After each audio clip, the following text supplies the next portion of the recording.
सबभन्दा पहिला welcome back होइन एउटा नयाँ जर्नीबाट यहाँ आउनुभएको छ मलाई सुरुमा नै चाहिँ यो अस्ट्रेलियाको लिगको बारेमा नै को एक्सपिरियन्स चाहिँ बताइदिनुहोस् न त्यहाँको थोरै समय जानुभयो त्यसको एक्सपिरियन्स बताइदिनुहोस् एक्सपिरियन्स त मैले बटुल्न पाएको छैन हाम्रो सिजनै सुरु भएको छैन प्रि सिजन लाइक टिममा अब हामी सबै नयाँ छौँ अहिले अलमोस्ट अनि जति पनि टिममेट्सहरू हुनुहुन्छ उहाँहरू चाहिँ अहिले एज ग्रुप हुनुहुन्छ अन्डर 19 वर्ल्ड कप खेलेको प्लेयरहरू छ अन्डर 17को अहिले चाहिँ खेल्न गइरहेको छ एकजना बहिनी ओभरअल हाम्रो यङ टिम छ अनि जति पनि हामी बाहिरबाट गएको छौँ नेदरल्यान्डबाट गएको छ एकजना स्पेनिस छ एउटा एउटा युएसएको छ एउटा म छु र अर्को एकजना नयाँ प्लेयर आउँदै हुनुहुन्छ अब समग्र अब लाइक अब हाम्रो ए लिग टफ हुनेछ किनकि हामीले प्रि सिजन 2टा म्याच खेल्यौँ एउटा हामीले चाहिँ ड्र खेल्यौँ एउटा लस भयो अब लाइक ओभरअल त्यो 2टा कम्पिटिसन हेर्ने हो भने हामीले चाहिँ राम्रो प्रदर्शन गऱ्यौँ र जुन एउटा चाहिँ फिनिसिङ थर्डमा चाहिँ हामीले जुन गोल चाहिँ हामीले गर्न नसकेको कारणले गर्दाखेरि हामीले त्यो रिजल्ट चाहिँ भोग्नु पर्यो तर ओभरअल त्यहाँको माहौल त्यहाँको इन्भाइरोमेन्ट त्यहाँको हरेक कुराहरू प्लेयरलाई गर्ने जुन एउटा चाहिँ वेल भिजन छ उहाँहरूको चाहिँ हेर्ने दृष्टिकोण त्यो हिसाबले गर्दाखेरि पनि त्यहाँ खेल्दा त्यहाँ चाहिँ त्यहाँको एटमोस्फियरमा चाहिँ आफूलाई चाहिँ एडजस्ट हुँदाखेरि मलाई लाग्छ लाइक म चाहिँ एउटा लक्की खेलाडी हो म एउटा चाहिँ भाग्यमानी खेलाडी हो र जुन मैले चाहिँ हिजो मैले सपनाभन्दा बाहिरको कुरालाई चाहिँ मैले आज भोग्दैछु अब त्यो कुराहरू मैले चाहिँ त्यो कुराहरू फिल गरेर आफूले खेल्न पाउँदाखेरि त्यो लाइक आफ्नो चाहिँ करेन्ट पर्फर्मेन्स जुन हुन्छ त्योभन्दा बढी चाहिँ पर्फर्मेन्स चाहिँ जान्छ भन्ने जुन एउटा चाहिँ आफूमा पनि जुन एउटा उत्साह छ त्यो कुरालाई चाहिँ मध्यनजर गरेर मैले चाहिँ ट्रेनिङ गर्दैछु र ओभरअल प्रि सिजनको ट्रेनिङ राम्रो भयो टफ थियो ट्रेनिङ हार्ड थियो त्यसले गर्दाखेरि जोस राम्रो भयो जस्तो तपाईँले त फ्रान्समा खेल्नुभयो पछिल्लो टाइम त्योभन्दा पहिला पनि खेल्नु भएको छ युरोपमा पनि खेल्नुभएको छ धेरैवटा लिग खेल्नुभएको छ तर त्यहाँको चाहिँ तपाईँलाई केही फरक लाग्यो कि लागेन अभियसली फ्रान्सको लिग एकदमै टफ छ लाइक टिमको ट्रेनिङ पनि त्यहाँ टफ छ त्योभन्दा अलिकति केही हदमा चाहिँ सहज छ त्यहाँ न्युजिल्यान्डमा र पक्कै पनि सहज भन्नाले नि अब कम्पिटिसनमा चाहिँ लाइक त्यो हिसाबले फ्रान्सको कम्पिटिटर्सहरू जतिको चाहिँ नहोला तर कम्पिटिसन भनेको हामी एज अ प्लेयरलाई चाहिँ एज अ अपोनेन्टको रूपमा हेर्दाखेरि इच एन्ड एभ्री चाहिँ टिम नै हाम्रो लागि चाहिँ कम्पिटिसन हुन्छ जुन कम्पिटिटर्सहरू चाहिँ यतिकै टफ हुन्छ सो लाइक फ्रान्सको लेभलको लिग भन्दा त्यो लेभलको लिग अलि तल भए पनि मेरो 2 वर्षको कन्ट्र्याक्ट छ अभियसली यो 2 वर्षमा चाहिँ मलाई लाग्छ त्यहाँको लिगको स्तर त्यहाँको चाहिँ हरेक कुराहरू चाहिँ जुन एउटा चाहिँ फुटबलको जुन हाई इन्टेन्सिटी छ त्यो कुरालाई चाहिँ चाँडै मिट गर्छ लाइक अहिले पनि हाम्रो लेभलभन्दा धेरै धेरै धेरै माथिको फुटबल छ सो तपाईँहरूले पनि भोलि युट्युबमा हेरेर त्यो कुरालाई चाहिँ फिल गर्न सक्नुहुन्छ त्यही नै हामी हेरिहाल्छौँ हस् ब्याक टु अब यो हाम्रो फ्रेन्डलिज म्याचको लागि होइन तपाईँ आउनुभएको धेरै दिन भएको छैन तर टिमले पनि छुट्टै तयारी गरेको छ ओभरअल टिम कस्तो पाइरहनु भएको छ एज अ क्याप्टेन होइन अब टिममा चाहिँ खेलाडीहरूको कम ब्याक छ होइन जुनियर खेलाडीहरूको चाहिँ इन्ट्री छ होइन केही खेलाडीहरू आउट हुनुभएको छ त्यो हिसाबले चाहिँ कस्तो देखिरहनु भएको छ टिम फर्स्ट अफ अल अब हाम्रो 2जना इन्जुर्ड प्लेयर ब्याक हुनुभयो उहाँलाई धेरै धेरै बधाई छ जति पनि उहाँहरूको जुन एउटा चाहिँ हार्डवर्क डेडिकेसन थियो इच एन्ड एभ्री मोमेन्टमा उहाँहरू बिजी भइराख्नु भएको थियो आफ्नो जुन एउटा दैनिकी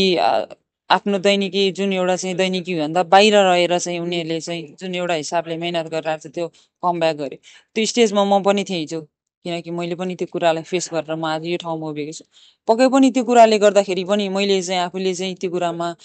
एज अ सिनियर प्लेयर म त्यो कुरालाई फेस गरेर म आज यो ठाउँमा स्ट्यान्ड भएर चाहिँ बसिरहेको छु त्यो कुराले पनि उहाँहरूलाई मोटिभेट गरे जस्तो लाग्छ र इच एन्ड एभ्री मोमेन्टमा मैले आफूले टाइम पाएको बेलामा पनि उहाँहरूसँग कनेक्ट हुने मौका पाएको थिएँ अब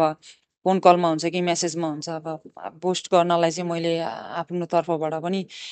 मैले चाहिँ आफूले चाहिँ जे गर्न सक्ने चाहिँ गरिरहेको छु जस्तो लाग्थ्यो उहाँहरू कमब्याक हुनुहुन्छ भने मलाई पूर्ण आशा थियो पहिला इन्जोर्ड भइसके पछाडि नि अहिले चाहिँ जुन टिममा 2जना नयाँ बहिनी छ र सजनीको कमब्याक छ पक्कै पनि उहाँहरू भनेको यङ जेनेरेसन हो यङ जेनेरेसन भनेको हाम्रो पछाडि पनि हाम्रो जुन एउटा चाहिँ जुन नेपाली महिला फुटबललाई धान्ने एउटा चाहिँ अर्को टिम खडा गर्नको लागि जुन एउटा चाहिँ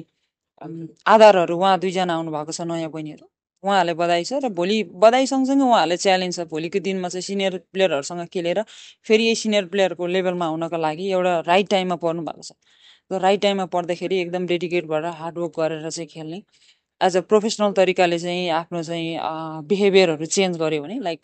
भोलिको दिनमा उहाँहरूको जुन एउटा चाहिँ लामो रेसको घोडाहरू हुन्छ त्यो हिसाबले गर्दाखेरि नि उहाँहरूको लामो यात्रा छ र त्यही माथि अब टिम ओभरअल राम्रो छ जहिले पनि हामीले राम्रो छ भनिन्छ तर चाहिने रिजल्ट हो त्यसले गर्दाखेरि पनि लाइक अब मैले चाहिँ अब जम्मा 2 दिन ट्रेनिङ गरेँ 2 दिन ट्रेनिङ गर्दाखेरि जुन अब पहिल्यैदेखिकै हामी सिनियर खेलाडीहरू छौँ त्यसमा पनि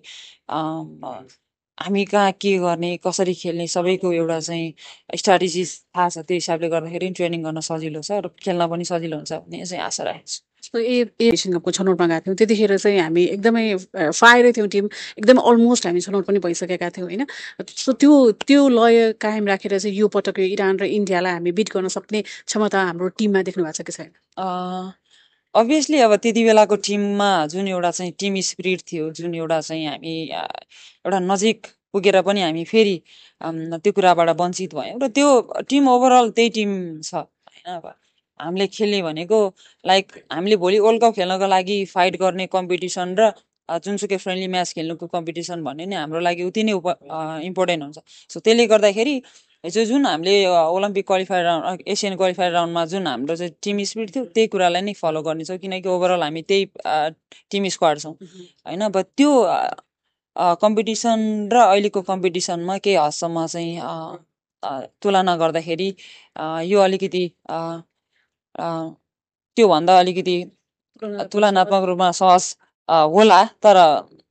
खेल्नको लागि प्रेसर वाइज हरेक कुराको लागि चाहिँ खेल्नको लागि सहज होला तर हामी एज अ खेलाडीको लागि रिजल्ट चाहिन्छ एज अ फुटबल फ्यान्स पछिल्लो समयमा उहाँहरूले धेरै एस्पेक्ट राख्नु भएको छ महिला फुटबललाई जुन हामीले चाहिँ पछिल्लो समयमा माया पाएर हामीले चाहिँ जुन मार्केटमा पनि आफ्नो नामलाई आफ्नो चाहिँ जुन एउटा प्रोफाइललाई अझै दह्रो बनाउने एउटा आधार बनिदिनु भएको छ उहाँहरूको लागि भए पनि हामीले पहिला खेलेको गेम छ त्यो गेम नै खेल्न देखाउनलाई चाहिँ हामी रेडी छौँ र त्यो एउटा चाहिँ च्यालेन्ज पनि छ हामीलाई सो इरान र इन्डियाले चाहिँ एसियन कप खेल्दैछ त्यो कुराले चाहिँ मन भारी छ कि छैन कि तपाईँहरूले रिकभर गरिसक्नु भयो टिमसँग कि रिकभर भन्दा नि अब यो लाइक भोलिको दिनमा हाम्रो यो जेनेरेसनको प्लेयरहरूले यो कुरालाई रिकभर गर्न लाइक कमै समय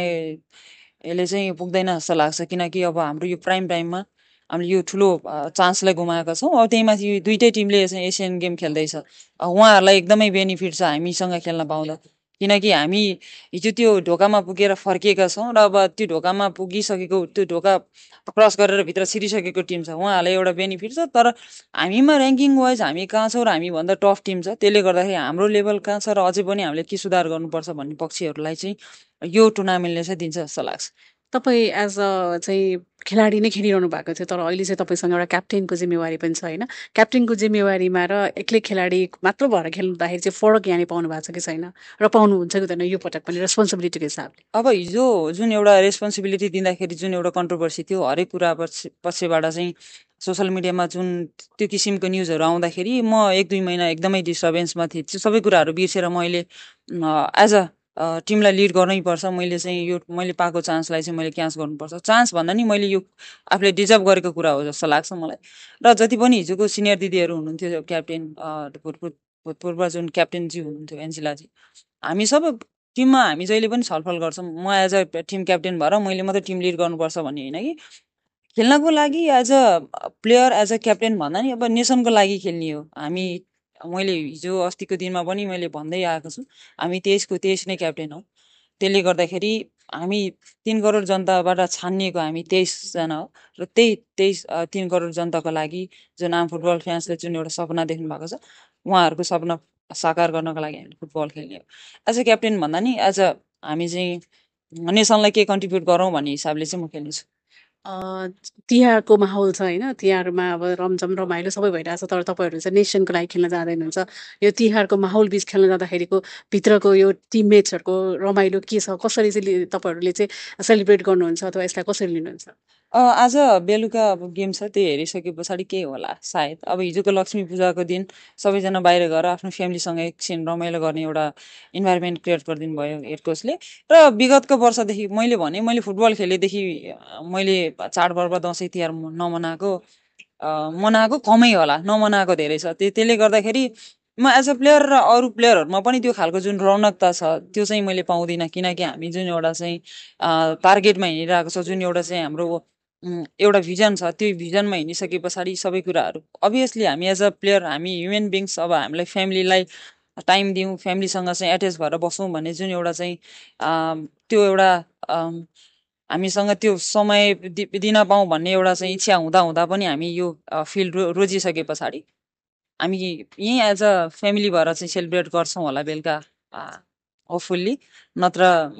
जित्नै दसैँ त्यही नै हो जित्नै दसैँ तिहार